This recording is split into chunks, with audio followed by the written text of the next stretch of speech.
নমস্কার বন্ধুরা, কেমন আছেন সবাই? আশা করি সবাই খুব ভালো আছেন। আমি সর্বাণী।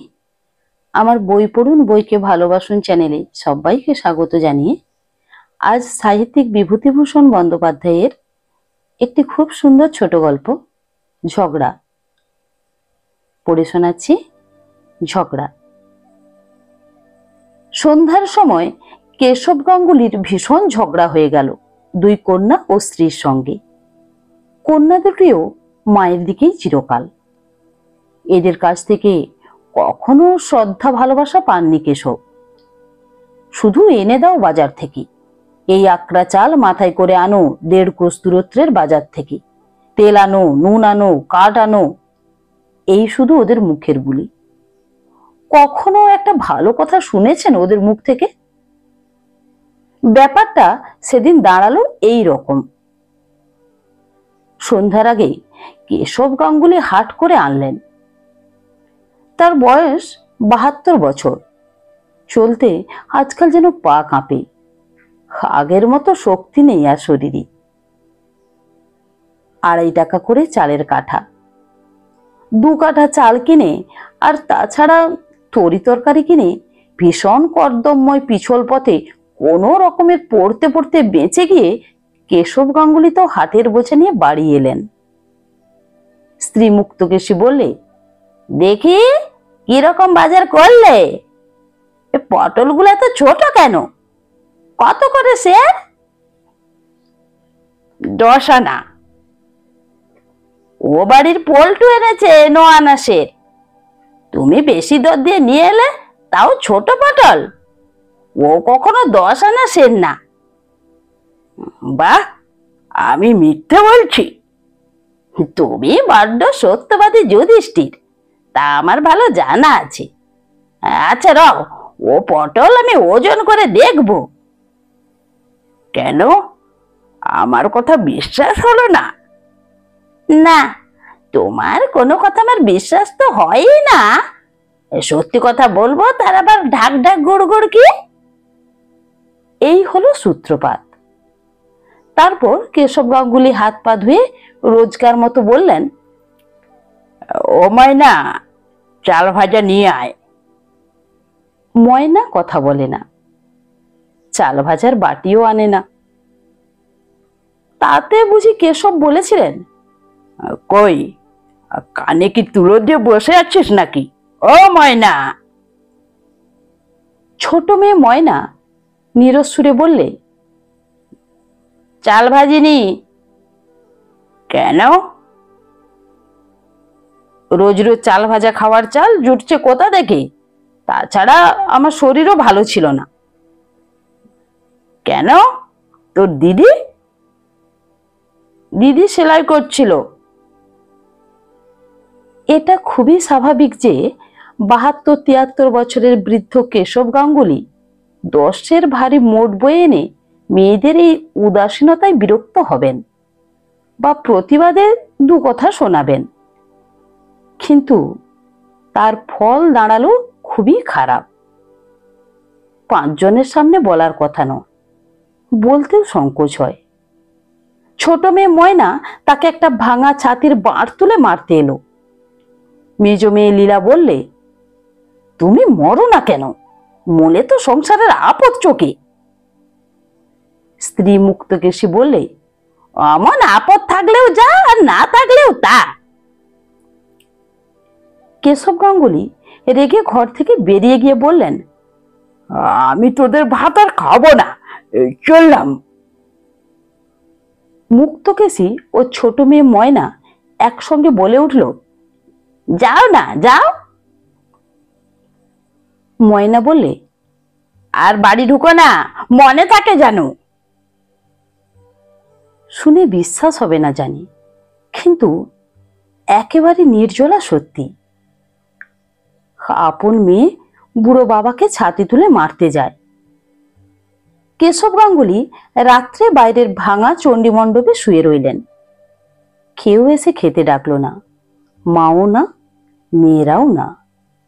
সত্যি কেউ ডাকতে আসবে না, এটা কেশব বুঝতে পারেননি, ধারণাও করতে পারেননি। তাই ঘটে গেল অবশেষে। না খেয়ে সমস্ত রাত কাটালো কেশব গাঙ্গুলি। নিজের পৈতৃক ভিটেতে, স্ত্রী ও 2 কন্যা বর্তমানে। উফ, এ কথা ভাবতে পারা যায়? কেশব গাঙ্গুলি সত্যি কখনো ভাবেননি যে এতটা তিনি হেনস্থার পাত্র তার সংসারে। মেয়েরা বা স্ত্রী তাকে কেউ ভালোবাসে না, এ তিনি অনেকদিন থেকেই জানেন। কিন্তু তার বহর যে এতটা, তা তিনি ধারণা করবেন কিভাবে? ক্ষুধায় ও মশার কামড়ে যন্ত্রণায় সারা রাত কেটে গেল ছটফট করে। সকালে উঠে আগে কেশব নদী থেকে স্নান করে এসে সন্ধ্যার্নিক ও জপ করে নিয়ে প্রতিবেশী যদুনন্দন মজুমদারের বাড়িতে চা খেতে গেলেন। যদুনন্দন বললেন, কি কাকা, আজ এত সকালে কি মনে করে?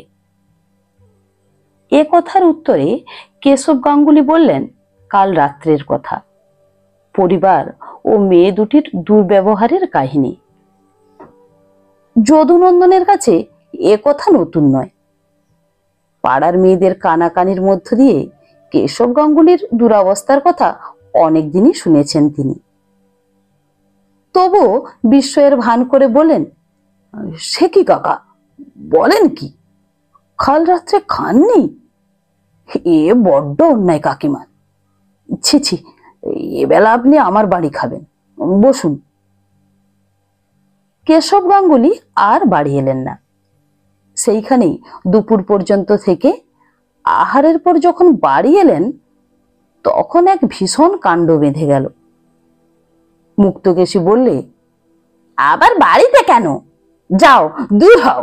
যে বাড়িতে গিয়ে নিন্দে রটনা করে 1 পাথর ভাত মেরে এলে, সেখানে যাও না। কতদিন খেতে দেয় দেখি একবার। মেয়েরাও বলে, বেশ তো, পরের বাড়ি টোকলা সেদে কতদিন চলে দেখি না। এখানে আবার কেন, যাও না। কাকে কি বলেছি আমি? আহা, নেকা, আমরা জানিনি। ওই তো যদুদার মেয়ে ঘাটে আজ ব্যাখ্যান করেছে সবার কাছে। ওই বুড়ো মানুষ ওকে খেতে দেয়নি, দূর দূর করে তাড়িয়ে দিয়েছে, মেরেছে, সে কত কথা আমরা শুনিনি কিছু। তা তো মিথ্যে কিছু বলেনি। মেরেছিলাম তোমাকে আমরা, খেতে দেইনি আমরা। তুমি না তেজ করে চণ্ডী মণ্ডপে গিয়ে শুয়ে রইলে, আবার লাগানি ভাঙানি পাড়ায় পাড়ায়। বেশ লাগাও, লাগিয়ে করবে কি? যাও না যেখানে খুশি, আমরা তো বলছি বেরোও না। ছোট মেয়ে বললে, মরে যাও না, মরেই তো বাঁচি। কেশব গাঙ্গুলি ঘরের মধ্যে ঢুকে জামা কাপড় পরে এবং একটা থলের মধ্যে কাপড় গামছা পুড়ে নিয়ে তেড়ে ফুড়ে বাড়ি থেকে বেরোলেন। বলে গেলেন, বেশ, তাই যাচ্ছি, আর তোদের বাড়ি আসবো না, চললাম। মুক্তকেশী চেঁচিয়ে বললে, তেজ করে যেমন বেরোনো হলো, তেমনি আর ঢুকো না। বাড়িতে কালমগ্নি, দেখবো তেজ, কে জ্বর হলে দেখে তা দেখবো। কেশব গাঙ্গুলি হন হন করে বাড়ি থেকে বেরিয়ে চলে গেলেন। হোক জ্বর। নৈহাটি থেকে এখানে এসে পর্যন্ত ম্যালেরিয়ায় ভুগছেন। দুর্বল করে ফেলে দিয়েছে বড়। তা হোক, যা হয় হবে। কেশব গাঙ্গুলি রেলে চাকরি করতেন। চাকরি থেকে অবসর নিয়ে নৈহাটিতে বাড়ি করেছিলেন। কিন্তু 12-14 বছর বসে খেয়ে প্রভিডেন্ট ফান্ডের সামান্য টাকা যা বাড়ি তৈরির পর অবশিষ্ট ছিল, ক্রমে ক্রমে ফুরিয়ে যেতে লাগলো। এখন ছোট মেয়ের বিয়ে বাকি। টাকা ফুরিয়ে গেলে কি খাবেন? অগত্যা নৈহাটির বাড়ি বিক্রি করে পৈতৃক গ্রামে এসে 2 বছর বাস করছেন। শরিকদের সঙ্গে ঝগড়া করে 2 ঝাড় বাঁশ ও 2 বিঘে ধানের জমি ভাগ পেয়ে যা হোক একরকম চালিয়ে যাচ্ছিলেন। কিন্তু মেয়ে দুটি আর পরিবারের জন্য সত্যি তার সংসারে বিতৃষ্ণা হয়ে গিয়েছে। মেজ মেয়ের বিয়ে দিয়েছিলেন, কিন্তু স্বামীর চরিত্র ভালো নয়। সে মেয়ে তার কাছেই আছে বিয়ের 2 বছর থেকে। সব দিক থেকেই তার গোলমাল। ভেবেছিলেন ছোট মেয়েটার বিয়ে দিয়ে একরকম নির্ঝঞ্ঝাট হবেন, কিন্তু আর সংসারে তার দরকার নেই। যাদের জন্য চুরি করেন তারাই বলে চোর। সে সংসার আর ধরতে আছে? কেশব গাঙ্গুলি রেলের বোতাম বসানো সাদা কোট একটা নিয়ে বেরিয়েছেন। রেলের ভাড়া লাগবে না। রেলের বোতামওয়ালা কোট দেখলে ছেলে ছোকরা, টিকিট চেকাররা একবার চেয়ে দেখে চলে যায়, কিছু জিজ্ঞাসা করে না। একটি পয়সা তার নিজের হাতে নেই। 1,000 টাকা আছে স্ত্রীর নামে, আর 1,000 আছে অবিবাহিত ছোট মেয়ের নামে। যদি তিনি মারা যান মেয়ের বিয়ে দেওয়ার আগেই, কারণ বয়স তার যথেষ্ট হয়েছে, তাই বন্ধু বান্ধবের পরামর্শে নৈহাটিতে থাকতেই বাড়ি বিক্রির টাকা থেকে ছোট মেয়ের নামে টাকাটা রেখেছিলেন। আর চাইলে কেউ একটা পয়সা তাকে দেবে না, স্ত্রী না মেয়ে। তাই হাটের পয়সা থেকে 2-4 আনা এদিক ওদিক করে কেশব গাঙ্গুলি। না করলে চলে না। তার নিজের একটু নস্যি, একটু তামাক, হয়তোবা ইচ্ছে হলে 2 পেয়ালা চা কিনে খেলেন। এ পয়সা আসে কোথা থেকে? মুক্তকেশী এ সন্দেহ করেছিল আগে থেকেই। তাই স্বামীর হাট থেকে ফিরলেই জিনিসপত্রের ওজন, দরদস্তুর সম্বন্ধে খুঁটিয়ে খুঁটিয়ে জিজ্ঞাসা করি। দাঁড়ি ধরে আলু, পটল, চাল, ডাল ওজন করে নেয়। পাড়ার ছেলেদের জিজ্ঞাসা করে, হ্যাঁ রে, আজ পটল কত করে সের? অনিতাই, আজ হাটে মাছ কত করে সের? তবু কেশব গাঙ্গুলিকে সামলানো তো সহজ নয়। 40 বছর তিনি রেলের কাজ করে এসেছেন। মুক্তকেশী যতই কৌশল করুক, যতই সতর্ক হোক, কেশব গাঙ্গুলির ফাঁক ধরতে পারা কত সহজ কাজ বুঝি? পটলের মধ্যে বাসি তাজা নেই, দেখলে হয়তো ঠিক ধরা যায় না, কিন্তু দর বিভিন্ন। মাছের মধ্যেও দরের তারতম্য নেই, কত ধরবে মুক্তকেশী? না করলেই বা কেশব গাঙ্গুলির বাজে খরচ চলে কোথা থেকে? চাইলে স্ত্রীর হাত থেকে পয়সা বার করা শক্ত, ওই নিয়েই তো যত ঝগড়া। কেশব গাঙ্গুলি বাড়ি থেকে বেরিয়ে স্টেশনে এসে পৌঁছালেন বেলা 3টের সময়। কাল হাট থেকে ফিরবার সময় 6 আনা পয়সার হেরফের করেছিলেন। সে পয়সা পকেটে খুচরো আছে, আর আছে গুপ্ত স্থান থেকে সন্তর্পণে বার করা 3 টাকা 7 আনা।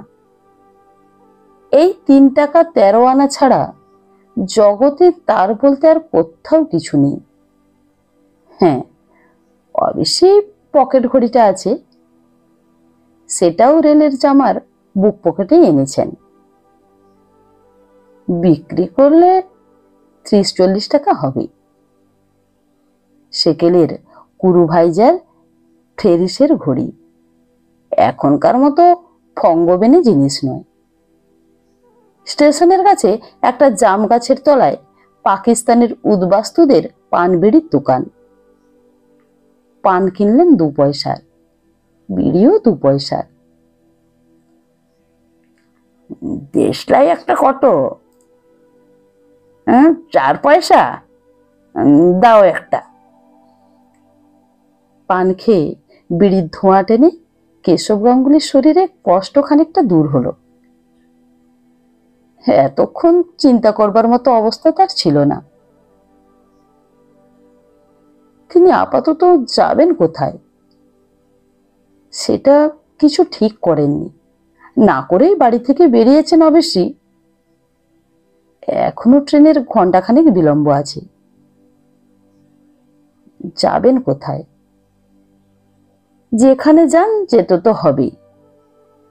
3 টাকা 13 আনায় স্বাধীনভাবে খাওয়া কতদিন চলবে? মেয়ের বাড়ি যাবেন?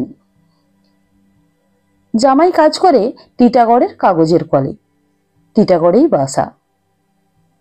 সেখানে যেতে লজ্জা করে। এই গত জ্যৈষ্ঠ মাসে সেখানে গিয়ে 2 দিন ছিলেন। অবশ্যই জামাই ষষ্ঠীর তত্ত্বস্বরূপ নিয়ে গিয়েছিলেন কিছু আম ও 2টো কাঁঠাল। বারবার জামাই বাড়ি যেতে আছে। বিশেষ করে আজকাল রেশনের চালের দিনে কারো বাড়িতেই 1 বেলার বেশি 2 বেলা থাকতে নেই। কি মনে করবি, যে কাল পড়েছে। ট্রেন এসে পড়ল। উঠে বসলেন এক কোণে। রেলের জামা আছে, টিকিট লাগবে না। হু হু করে ট্রেন চলল। কাশফুলের ক্ষেতে কাশফুল ফুটতে শুরু করেছে। খুব বৃষ্টি হওয়ায় ধানের ক্ষেত জলে ডুবুডুবু। অনেক জায়গায় এখনো ধান বুনছে। আমন ধান এবার নাবি। খুব ভালো করেছেন কেশব। যখন কাজ থেকে অবসর নিলেন তখন প্রভিডেন্ট ফান্ডের ধরুন 9,000 টাকা পেয়ে যদি তা থেকে কিছু ধানের জমি কিনতেন নিজের নামে, তবে আজ স্ত্রী আর মেয়েরা এমন হেনস্থা করতে পারত? স্ত্রী আর মেয়ের দুর্ব্যবহারের কথা মনে আসায় চোখ দিয়ে জল পড়ল। কোঁচার খুঁটে মুছলেন। কি না করেছেন ওদের জন্যে। ওই ছোট মেয়েটার নৈহাটিতে থাকতে একবার টাইফয়েড হয়েছিল। কেশব গাঙ্গুলি রাত জেগে ঘন্টায় ঘন্টায় থার্মোমিটার দিয়েছেন, ওষুধ খাইয়েছেন। কই অবহেলা করতে পেরেছিলেন? 160 টাকা খরচ হয়ে যায় সেই অসুখে। ওই স্ত্রী মুক্তকেশীর সেবার হাঁপানির মতো হয়। চুচুড়ায় নিয়ে গিয়ে সপ্তাহে সপ্তাহে কবিরাজ দেখানো, অনুপানের ব্যবস্থা করা, পাছে আগুনে তাতে কষ্ট হয় বলে রাঁধতে দিতেন না, রান্নাঘরের কাছে যেতেও দিতেন না।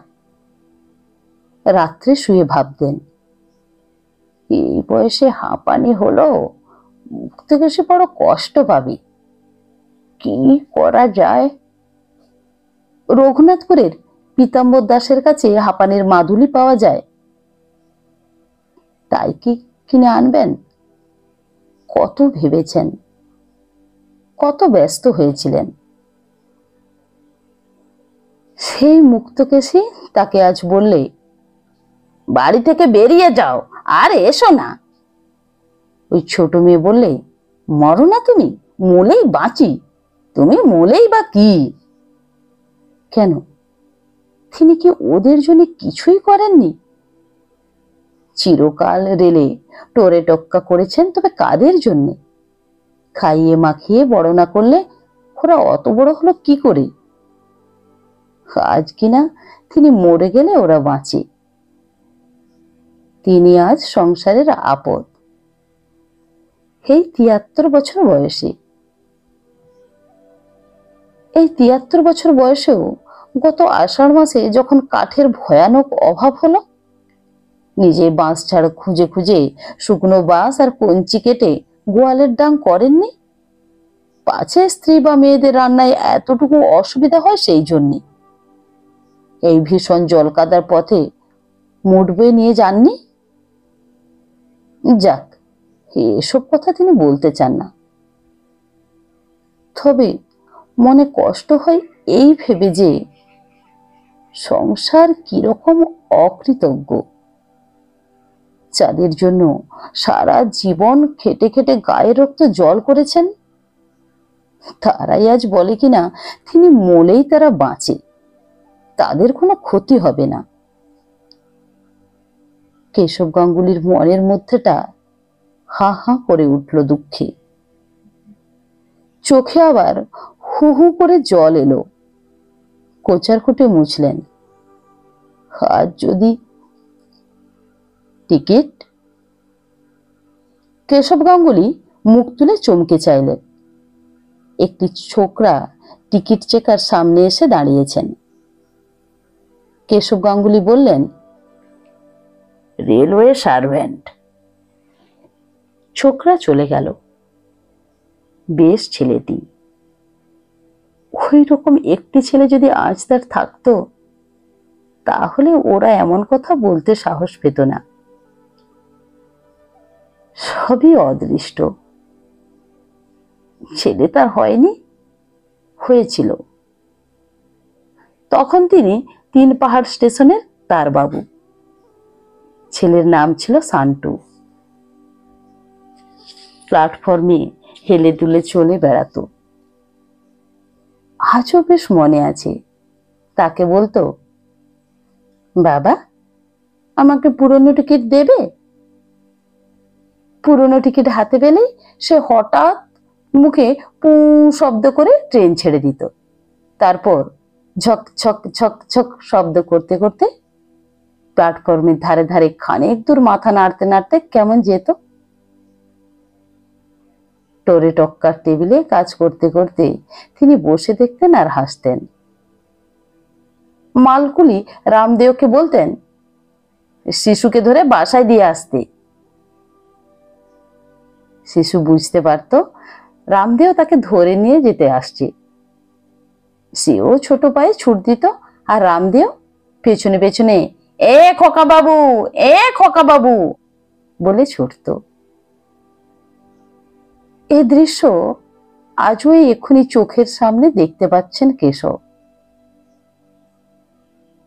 1.5 বছর বয়সে শান্টু মারা যায়।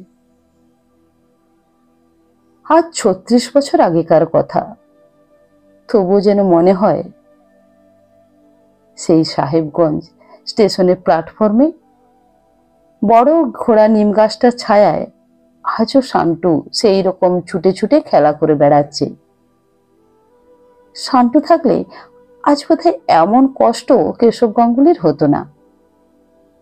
চোখ দিয়ে এবার ঝরঝর করে জল পড়ল। মনের মধ্যে, বুকের মধ্যে কি একটা যেন ঠেলে ফুলে ফেপে উত্তাল হয়ে উঠল। কেশব জানালা দিয়ে বাইরের দিকে তাকিয়ে রইলেন। একটা রাখাল বালক একটা গরুকে কি নির্দয় ভাবেই না প্রহার করছে। খুব বৃষ্টির জল বেঁধেছে ডোবায় পুকুরে। এক জায়গায় ছোট ছোট ছেলেমেয়েরা গামছা দিয়ে ছেঁকে কুচো মাছ ধরছে। টেলিগ্রাফের তারে একটা কি পাখি বসে রয়েছে, নৈহাটি। কেশব গাঙ্গুলির চিন্তা সূত্র ছিন্ন হয়ে গেল। তিনি তাড়াতাড়ি গাড়ি থেকে নেমে পড়লেন। সন্ধ্যার আর বিলম্ব নাই। এখানে সাবেক বাসা ছিল। 2-4 জন বন্ধুর সঙ্গে আলাপ আছে। তাদের কারো বাড়ি যাবার ইচ্ছে নেই। তবু না গেলে রাত্রে থাকবেন কোথায়? এই অভদ্রা বর্ষাকালে খাবেনই বাকি। রামপতির বাড়ি যাবেন? রমাপতি কুণ্ডুর বড় গোলাদারি দোকান ও রেস্টুরেন্ট। নাম দি কমলাপতি মডার্ন রেস্টুরেন্ট।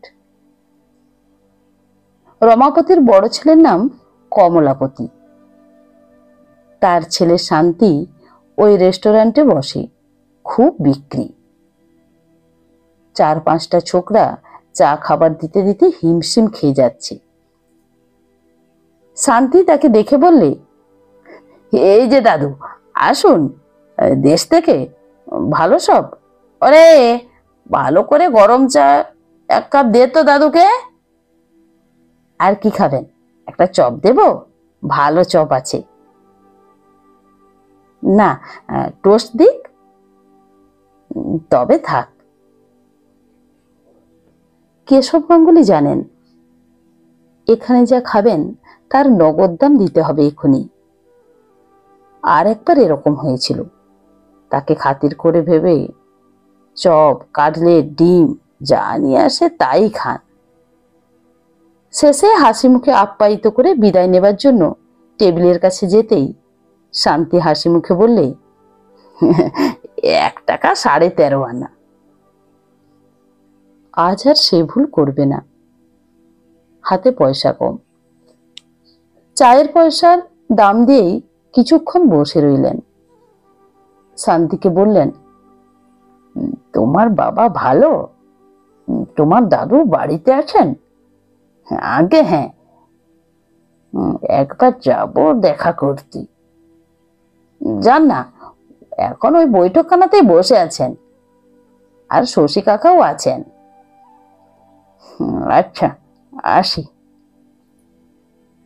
কেশব গাঙ্গুলির মনটা খারাপ হয়ে গেল। ব্যবসাদারদের চক্ষু লজ্জা নেই। সংসার বড় কঠিন জায়গা। তবুও রমাপতির বাড়িতেই গেলেন। রমাপতি কুণ্ডু তার সমবয়সী। তাকে দেখে খুশি হলো, যত্ন করলে খুব।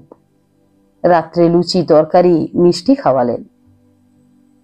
ভালো গদি পাতা নেটের মশারি খাটানো বিছানায় শুয়ে কেশব মশারির চালের দিকে চেয়ে দীর্ঘ নিঃশ্বাস ফেললেন। পরের এমন সুন্দর বিছানাতে কদিন তিনি শোবেন? তার আশ্রয়স্থল তো বৃক্ষতল। এরা না হয় আজ রাত্রেই খাতির করে আশ্রয় দিয়েছে। কেন অপরের অদৃষ্টে এত সুখ থাকে আর তার অদৃষ্টে এমন ধারা? এই তো রমাপতিকে দেখলেন তার নাতনিরা কত যত্নে বাতাস করতে লাগলো খাওয়ার সময়। খাওয়ার পর এক বড় নাতনি অমলা নাকি রোজ তেল মালিশ করে দাদুর পায়ে। পুত্রবধূরা বাবা বলতেই অজ্ঞান। সেটা হয়তো পয়সাওয়ালা বলে। রমাপতির নামেই ব্যবসা, লক্ষপতি লোক। আজ তার হাতে যদি পয়সা থাকতো, তবে কি আর মেয়েটা তাকে অমন কথা বলতে সাহস করত? তিনি নিঃস্ব, কাজেই তাকে হেনস্থা করে। পয়সা এমন জিনিস। কত কি ভাবতে ভাবতে কেশবের ঘুম এলো। একটা বড্ড ব্যথার জায়গা খচখচ করে। যখন তিনি চলে যাচ্ছেন বাড়ি থেকে বেরিয়ে, তখন মেয়েরা কেন দৌড়ে এসে পথ আটকালো না? স্ত্রী কেন ছুটে এলো না? সব মিথ্যে, সব ভুয়ো, সব স্বার্থের দাস। দয়া, মায়া, স্নেহ, মমতা পৃথিবীতে নেই। রমাপতি কুণ্ডুর লক্ষ্যপতি, তাই আজ নাতি নাতনি তার পায়ে তেল মালিশ করে। পুত্রবধূরা দুধের বাটি মুখে ধরে। যদি তার টাকা থাকতো, তার আদরও ওই রকমই হতো। সকালে উঠে রমাপতি কুণ্ডু বললেন, গঙ্গা স্নান করবেন না গাঙ্গুলি মশাই? গঙ্গাহীন দেশে থাকেন, গঙ্গা স্নানটা করলে ভালো হতো। দুজনে গঙ্গা স্নান করে এলেন। তারপর রমাপতির ছোট নাতনি তাদের দুজনের জন্য শ্বেত পাথরের রেকাবিতে কাটা পেঁপে, কলা, নাশপাতির টুকরো আর সন্দেশ, রসগোল্লা ও চমচম নিয়ে এলো। কেশব গাঙ্গুলিকে বললে, দাদু, আপনার রান্নার জোগাড় কি এক্ষুনি করে দেব, না একটু দেরি হবে? অর্থাৎ এরা গন্ধবণিক। ভাত রেঁধে দেবে না ব্রাহ্মণের পাতে। রাত্রে লুচি খাওয়াতে পারে, কিন্তু দিনে ভাত রেঁধে খেতে হবে। কেশব বলে, আমি চলে যাব আজ দিদি। রমাপতি কুণ্ডু বলে, সে কি কথা গাঙ্গুলি মশাই, আজ ওবেলা আপনাকে নিয়ে ওরই সবাই ভগবত পাঠ শুনতে যাব বলে ঠিক করে রেখেছি। রমাপতির নাতনি টুনিও বললে, আজ যাবেন কি দাদু? আজ আমরা ওবেলা তালের ফুলুরি, তালের ক্ষীর করব। আপনি আজ চলে যাবেন? যেতে তো দিলাম। কেমন সুখের সংসার, কেমন মিষ্টি কথাবার্তা, মিষ্টি ব্যবহার। লক্ষ্মী যেখানে বিরাজ করেন, সেখানে কি কোনো জিনিসের ত্রুটি থাকে? সারাদিন বড় আনন্দে কাটলো। খাওয়া দাওয়ার প্রচুর ব্যবস্থা। সন্ধ্যার দিকে গঙ্গার ধারে হরিসভায় অজামিলের উপাখ্যান শুনতে গেলেন দুজনে। ব্যাখ্যাকারী নবদ্বীপের গোস্বামী বংশের লোক। বড় সুন্দর বোঝাবার ও বর্ণনা করবার ক্ষমতা। ভগবান অমন মহাপাপী অজামিলকে কৃপা করেছিলেন, শুধু বিপন্ন হয়ে সে কাতরে তাকে মৃত্যুকালে ডেকেছিল বলে। তিনি কি এতই পাপ করেছেন? ভগবান নিশ্চয়ই তাকে ঠেলে ফেলে দেবেন না দূরে। কিন্তু কোথায় কিভাবে স্থান দেবেন ভেবে পাওয়া যাচ্ছে না। হা, জগতে এত সুখ, এত আনন্দ চারিদিকে, অথচ তারই ভাগ্যে সব এমন হলো কেন? আসবার সময় রমাপতি কুণ্ডুকে বললেন, বেশ আছেন কুণ্ডু মশাই না? আপনার আশীর্বাদে। আমায় একটা চাকরি করে দিন না। কি রকম চাকরি? এই ধরুন, কারো বাড়ির থেকে ছেলে পড়ানো, কি হাট বাজার করা। পাগল, আমাদের এই বয়সে কি পরের চাকরি করা চলে দাদা? কেন, চিরকাল চাকরি করে এসে বুঝি বাড়ি থাকতে আর ভালো লাগছে না? তা হোক, বাড়ি বসে ভগবানের নাম করুন গে। না, বোঝাতে পারলেন না। সব কথা বলা যায় না। কাল এখান থেকে চলে যেতে হবেই। রাত্রে আবার সেই লুচি, মাছ, মিষ্টি, দুধ। কি খাওয়া দাওয়া এই বাড়ির! কি সব আট পৌরে শাড়ি পরেছে মেয়েরা, বিদ্যুতের আলো, পাখা, কত সুখে আছে এরা। কেমন খাওয়া দাওয়া! মুক্তকেশীকে মেয়েদের কি যত্নে তিনি রেখেছেন। চিরকাল রেলের ঘুপচি বাসায় বাস করে এসেছে। এখন দেশে গিয়ে দুবেলা ধান সিদ্ধ করতে হয়, খাড়ে কেচে কাপড় পরতে হয়। থোড় আর এঁচড়ের তরকারি ছাড়া মাছ মাংস হয় মাসে কদিন। হাতে পয়সা কোথায়? কোনো ভালো জিনিস দিতে পারেন ওদের আজকাল? লুচি ছিঁড়তে গিয়ে কেশব গাঙ্গুলির চোখে জল এলো। মাছের মুড়ো, কতকাল মাছের মুড়ো খাননি। ওদের খেতে দিতেও পারেননি। কি সুখে রেখেছেন ওদের। টুনি বলল, চমচম দুটোই খেয়ে ফেলুন দাদু, গরম লুচি নিয়ে আসি। পরদিন সকালে রমাপতি কুণ্ডুর বাড়ি থেকে চলে গেলেন কেশব। ওরা বলেছিলেন সেদিনটাও থাকতে। কেশব থাকতে চাইলেন না। তাতে দুঃখ খুঁজবে না, একটা চাকরি পেলেও হতো। এখানে সেজন্যই আসা। ওদের বাড়ি থেকে বেরিয়ে গঙ্গার ধারের দিকে চললেন। একটা নির্জন স্থানে বসে কতক্ষণ ভাবলেন। জগতে কেউ কাউকে ক্ষমা করে না। মুক্তকেশীর ওপর হয়তো কোনো সময় অন্যায় কিছু করে থাকবেন, তা ওরা কখনো ভুলবে না।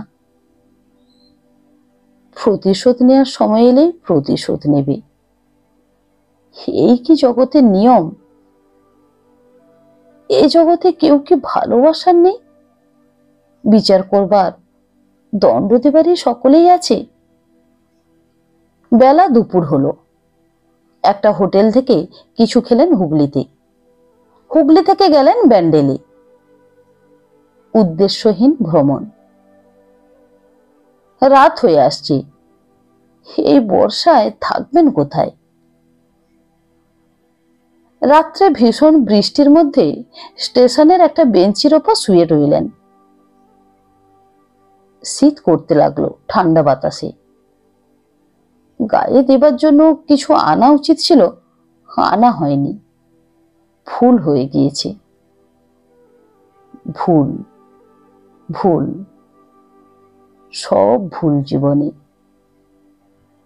চাকরি করা ভুল, বিয়ে করা ভুল, সংসার করা ভুল, সন্তান উৎপাদন ভুল, কারো কাছে স্নেহ মমতা আশা করা ভুল, সব ভুল। জীবনটা একটা মস্ত ভুল, একটা মস্ত ফাঁকা, একটা মস্ত ফাঁকি। না, ওসব আর তিনি ভাববেন না। 4 দিন পরে কেশব গাঙ্গুলির হাতের সব টাকা ফুরিয়ে গিয়েছে। ব্যান্ডেল স্টেশনের বেঞ্চিতে শুয়ে কদিন কাটলো। কাল থেকে কিছু খাওয়া হয়নি। খুব খিদে পেয়েছে। চলবেন কি করে? তার শরীর ঝিমঝিম করছে খিদেতে। 73 বছর বয়সে খিদে সহ্য করবার মতো শক্তি নেই তার। সত্যি বড় খিদে পেয়েছে। কি করবেন এখন? ঘড়িটা বেচবেন? মনে পড়ে তার প্রথম যৌবনে তিনি ব্যান্ডেল স্টেশনের সিগন্যাল ক্লার্ক ছিলেন। হয়তো তার সেই ঘর, সেই টেবিল, সব সেই রকমই আছে। তার কোয়ার্টার্স এখানে ছিল না। গঙ্গার ধারে একটা ছোট বাড়ি ভাড়া করে পিসিমাকে নিয়ে থাকতেন। বাসার কাছে একটা ঘোড়া নিম গাছ ছিল। 50 বছর আগেকার কথা, অর্ধ শতাব্দী। আশ্চর্য, সেই টেলিগ্রাফের টেবিলটা আজও আছে। মুক্তকেশের সঙ্গে তখন সবে বিয়ে হয়েছে। ঘোড়া নিম গাছের তলাকার সেই বাসায় মুক্তকেশী ঠিক সন্ধ্যা 7টার সময় জানালার কাছে এসে দাঁড়িয়ে থাকত। তিনি ফিরবেন তাকে দেখবে বলে। ষোড়শী বালিকা মুক্তকেশী। কি হাসি ছিল মুখের। চোখ হাসত তাকে দূরের পাথর ওপর দেখতে পেয়ে। আছে সেই বাড়িটা আজও। তাদের দুজনের অতীত যৌবনের সুখের প্রহরগুলিতে সাক্ষী সেই বাড়িটা। একদিন বললেন, আচ্ছা মুক্ত, তুমি দাঁড়িয়ে থাকো কেন জানালায়? মুক্ত বলেছিল, তুমি আসো তাই। কেন? পথের উপর দেখতে পেয়ে খুশি লাগে। কতক্ষণ দেখিনি। মন কেমন করে? তা করে না। একদিন মনে আছে তাকে জানালা থেকে বললে, আজ কি করেছি বলো তো তোমার জন্য? কি গো? ডাল পুরি। সত্যি? হ্যাঁ, এসে দেখো। তারপর তিনি বাড়িতে ঢুকলে তাকে পাখার বাতাস দিয়ে সুস্থ করে মুক্ত পিঁড়ি পেতে বসিয়ে 16-17 খানা গরম ডাল পুরি খাইয়েছিল কত যত্ন করে। আর সে মুক্তকেশী আজ 50 বছর পরে তাকে দূর করে বাড়ি থেকে তাড়িয়ে দিল। আজ যখন মুক্তকেশীর সেবা সবচেয়ে তার দরকার হয়েছে, তখন চোখ দিয়ে জল বেয়ে পড়ল হু হু করে কেশব গাঙ্গুলির। কেমন যেন মনে হলো সব শূন্য। ওই আকাশের নিরালা মেঘগুলির মতোই তার মন শূন্য, জীবন শূন্য, নিরালা নিরবলম্বন। পৃথিবীতে কেউ তার কোথাও নেই। 50 বছর আগের সেই ষোড়শী রূপসী মুক্তকেশীকে আজ আর কোথাও খুঁজে পাওয়া যাবে না। কোন অজানা দিগন্তে সে মিলিয়ে গিয়েছে বহু কাল আগে। জীবনটা কেন এত বড় ফাঁকি, এত বড় মিথ্যে, এত বড় জুয়োচুরি? আরে গাঙ্গুলি বাবু যে, কোথায় ছিলেন এতদিন? কেশব চমকে পিছন ফিরে চেয়ে দেখলেন একজন মধ্যবয়স্ক টিকিট চেকার ক্রু দলের মোড়ল। ওর নামটা তিনি জানতেন, এইমাত্র তিনি হঠাৎ ভুলে গেলেন।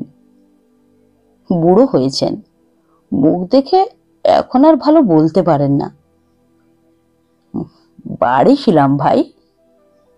তারপর এখানে কি মনে করে, বৌদির সঙ্গে ঝগড়া করে নাকি? কেশবের মুখ বিবর্ণ হয়ে গেল।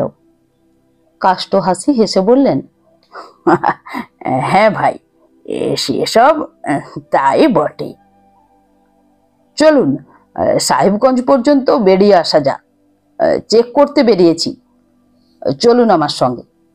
সেকেন্ড ক্লাসে তুলে দিচ্ছি, আসুন। খাবো কোথায়? আপনি খাননি এখনো? বর্ধমানে খাবো, চলুন। জিনিসপত্র কিছু আছে? কিছু না, তবে চলুন। এক্সপ্রেস এসে পড়ল। বর্ধমানের ক্রুদের ঘর থেকে সঙ্গী লোকটির জন্য ভাত তরকারি এলো। রাত তখন 7:30। দুজনে ভাগ করে খেলেন। সঙ্গী ব্রাহ্মণ, নাম পঞ্চানন বাড়ুজ্জি, বাড়ি জয়নগর মজিলপুর। পেট ভরে ভাত খেয়ে কেশব গাঙ্গুলির যেন ধরে প্রাণ এলো। ওহ, সোজা খিদেটা পেয়েছিল। কি সুন্দর বর্ষা সজল বাতাস দুদিকের মাঠে বনে বইছে। কুরচি ফুলের সুবাস মাঝে মাঝে আসে বাতাসে। এইসব বন, এই অন্ধকার আকাশ, নক্ষত্রের দল কেমন যেন তাকে বহু দূরের সঙ্গীহীন একক জীবনের বাণী এনে দিচ্ছে। নিঃসঙ্গ জীবনে কত দূরে কোথায় যেন যাচ্ছেন তিনি, আর বাড়ি ফিরবেন না, আর মুক্তকোষীর হাতে হাটের থলে তুলে দেবেন না। তার সংসার করা ফুরিয়ে গিয়েছে। অন্ধকারের মধ্য দিয়ে নিরুদ্দেশের দিকে যাত্রা শুরু করলেন আজ তিনি। সেকেন্ড ক্লাস গাড়িতে তিনি একা। বেশ লাগছে অনেকদিন পরে। গত 1 বছর শুধু মাথায় মোট করে হাট ঘুরেছেন, বাজার করেছেন, মাথার ঘাম পায়ে ফেলে রেশনের আটা, চিনি, কেরোসিন তেল এনেছেন। যাদের জন্য তার আজ 73 বছর বয়সে তাকে পারলে ঘরের বাইরে বার করে দিতে। পয়সার তার দরকার নেই, পয়সা সব মুক্তকেশীর হাতেই থাকুক। তার পয়সাকেই ওদের দরকার, তাকে নয়তো। বেশ, পয়সাই রইল। চললেন তিনি। সাঁইথিয়া। অনেক রাত হয়েছে, এবার একটু ঘুমোলে হতো না? সারাদিন টোটো করে বেরিয়েছেন ব্যান্ডেলে। এই সাঁইথিয়াতে একবার তিনি রিলিফে এসেছিলেন, মনে আছে, বহুকাল আগে। তখন মুক্ত বলে দিয়েছিল, রোজ 1খানা করে চিঠি দিও।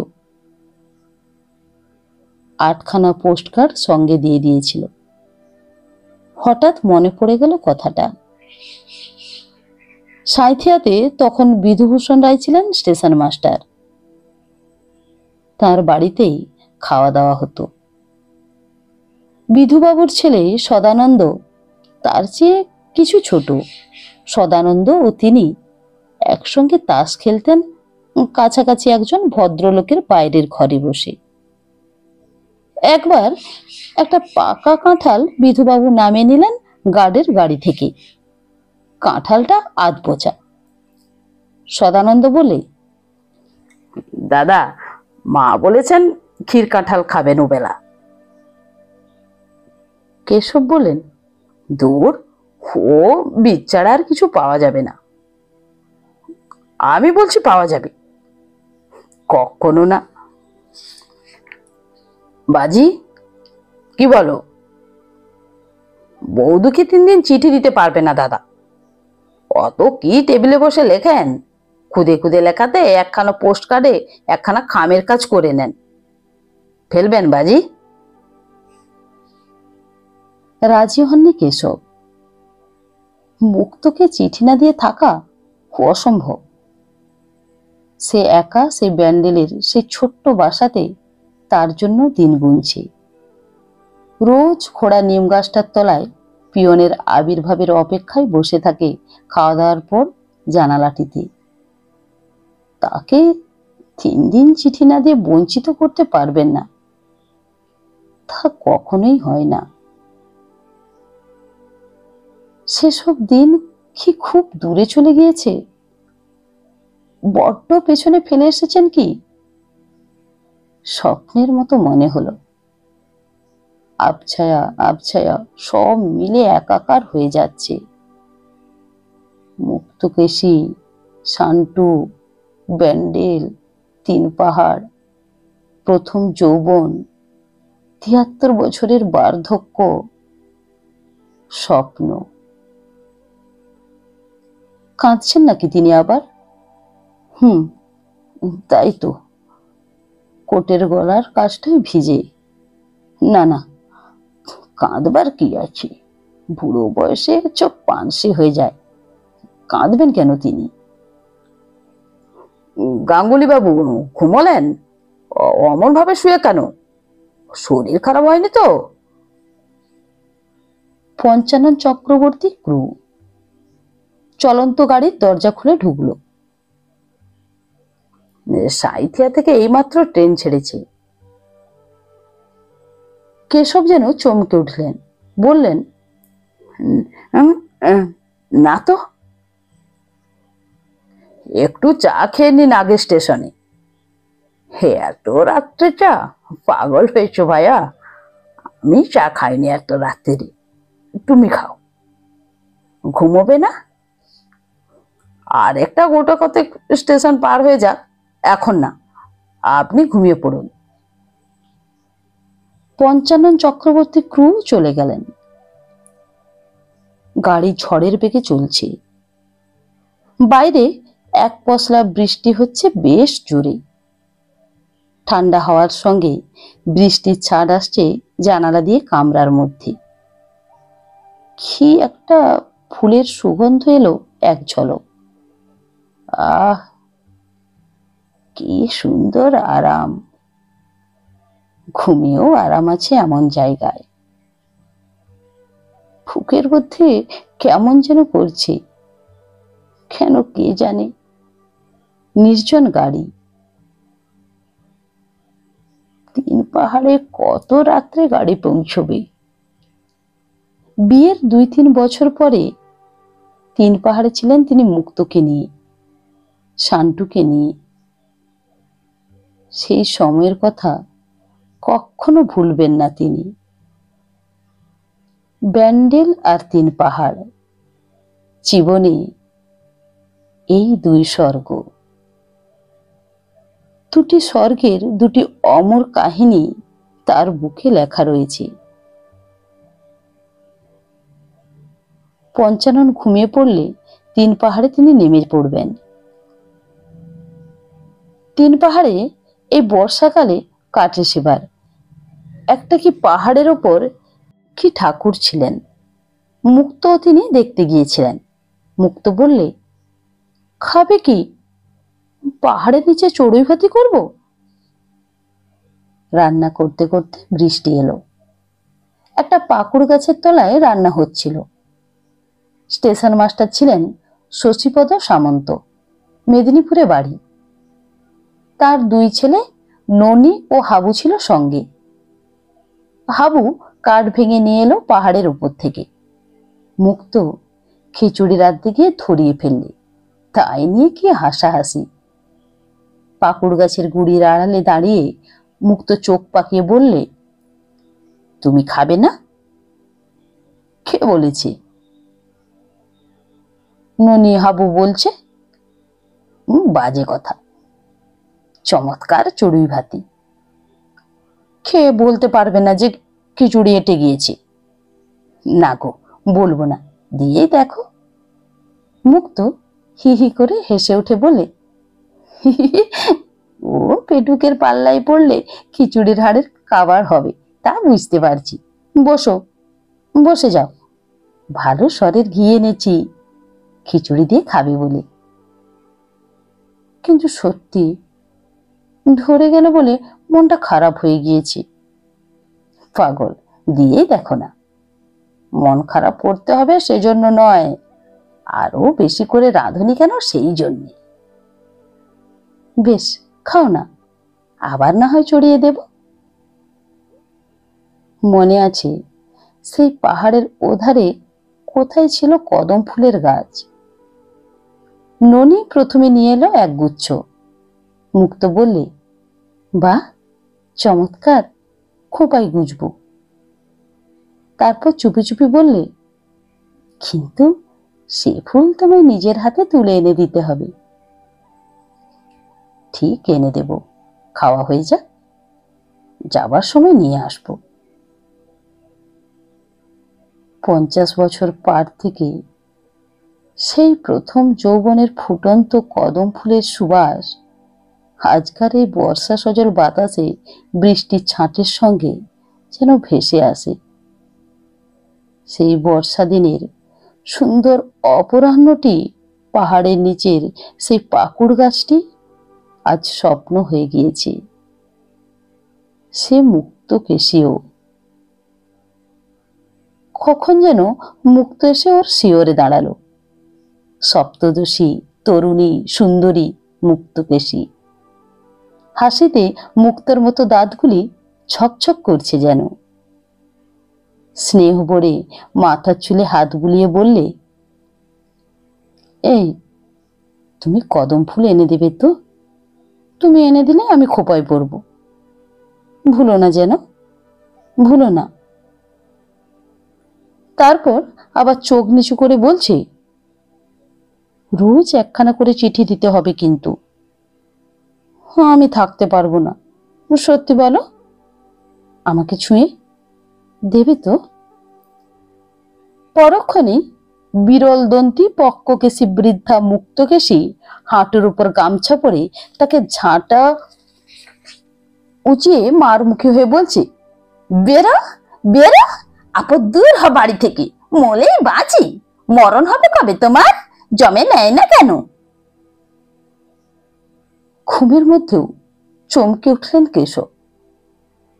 মস্ত একটা ঝাঁকুনি লাগলো গাড়িটায়। অনেক রাতে 3 পাহাড় স্টেশনে এসে গাড়ি দাঁড়ালে তিনি নেমে পড়লেন। দৌড়ে ছুটে গেলেন প্ল্যাটফর্মের পশ্চিম প্রান্তের সেই বুড়ো ঘোড়া নিম গাছটার দিকে।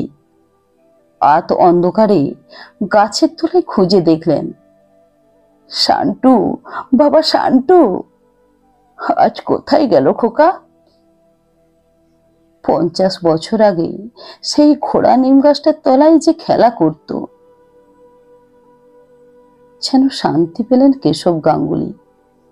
যৌবনের হারানো দিনগুলোর মধ্যে আবার ফিরে এসে 3 পাহাড়ের নির্জন প্রান্তরে প্ল্যাটফর্মে অন্ধকার আকাশের তলায় এসে তিনি আবার 26 বছরের যুবক কেশব গাঙ্গুলি।